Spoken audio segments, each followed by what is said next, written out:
நான் லாஸ்ட் சீன்லேயே பார்த்துருப்பீங்க அந்த பழைய ரஜினிகாந்த் சார் கெட்டப்பில் வருது. ஸோ ஐ திங்க் இது ஓல்டு மூவியோட ஸ்டோரி கண்டினியூஷனாக தான் இருக்குது. ஸோ அது எந்த மூவினா தெரில. ஸோ ஃப்ரெண்ட்ஸு இது பண்ணுவாங்க.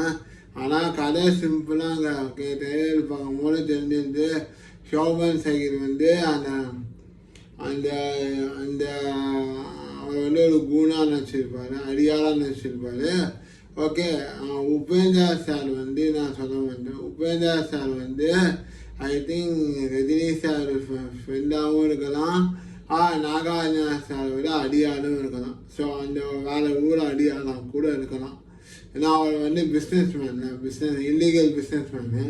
ஸோ அதோட அடியாள் பெங்களூரோ கர்நாடகாவோ மத்திய பிரதேஷோ அதோட அடியாளாக உபேந்திரா சார் இருக்கலாம். அதர்வைஸ் ரஜினிகாந்த் சாருக்கு ஃப்ரெண்டாகவும் இருக்கலாம். ஸோ கதை பார்த்தீங்கன்னா பேஸ்டாக ஸ்ருதிஹாசன். ஓகே, அவங்கள எப்படி காப்பாற்றாங்க, எப்படி கண்டுபிடிக்கிறாரு, எப்படி ரஜினிகாந்த் சார் வில்லனை எப்படி ஃபேஸ் பண்ணுறாரு, கடைசியில் என்ன ஆகுதுன்னா ட்விஸ்ட்டு. ஓகே, யார் மெயின் வில்லன்னு அமீர்கான் சார் ரோலில் வராரு.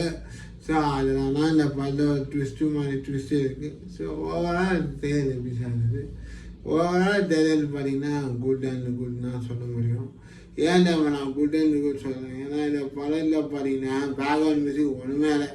ஓகே, இங்கிலீஷ் பாட்டை மாதிரி போடுறாங்க. அது எல்லாத்துக்குமே தேர்தல் பார்த்தாலும் உக்கும் சாங்குன்னு எல்லாம் கேட்குற மாதிரியாக இருந்துச்சு. ஆனால் கையில் அந்த பேக்ரவுண்ட் மியூசிக்கே இல்லை. ஸோ இந்த படத்தில் பார்த்தீங்கன்னா ரஜினிகாந்த் சார் ஓல்டான மாதிரி தெரிஞ்சிச்சு இல்லை. ஸோ அந்த ஸ்டைல்லாம் அந்த பழைய பாஷாவோடய போயிடுச்சு. அப்போ இல்லை தலைவலி இப்போ பார்க்க முடியலன்னா ரொம்ப ஃபீலிங்காக இருக்குது. ஸோ நான் வேட்டையந்தில் கூட குறி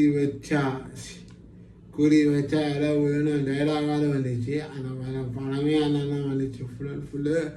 ஸோ இந்த படத்தில் பார்த்தீங்கன்னா பஞ்சு டைலாக் தேர்தலில் பார்த்தீங்கன்னா கொஞ்சம் கொஞ்சம் வந்திருக்கு.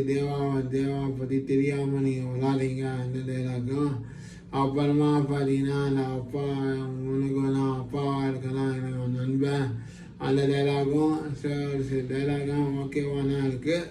ஆனால் படம் பார்த்தீங்கன்னா இந்த மாதிரி அந்த ஸ்மக்லிங்னு சொல்ல முடியாது. லோகேஷ் கனகராஜ் ஸ்டோரியில் நான் ப்ரீவியஸ் மூவி வேணால் அப்படி இருக்கலாம், லியோவில் கூட அப்படி இருந்துச்சு, கைதியில் கூட அப்படி இருந்துச்சு, மாஸ்டர். ஸோ இது ஒரு வாட்ச் பிஸ்னஸ்ன்னு எல்லாரும் சொல்கிறாங்க. அது ஒன்றுமே அது எனக்கு இன்னமும் 100% ஷூர் இல்லை. வாட்ச் பிஸ்னஸ் கம்பெனியாக கம்பெனி இல்லீகல் பிஸ்னஸ்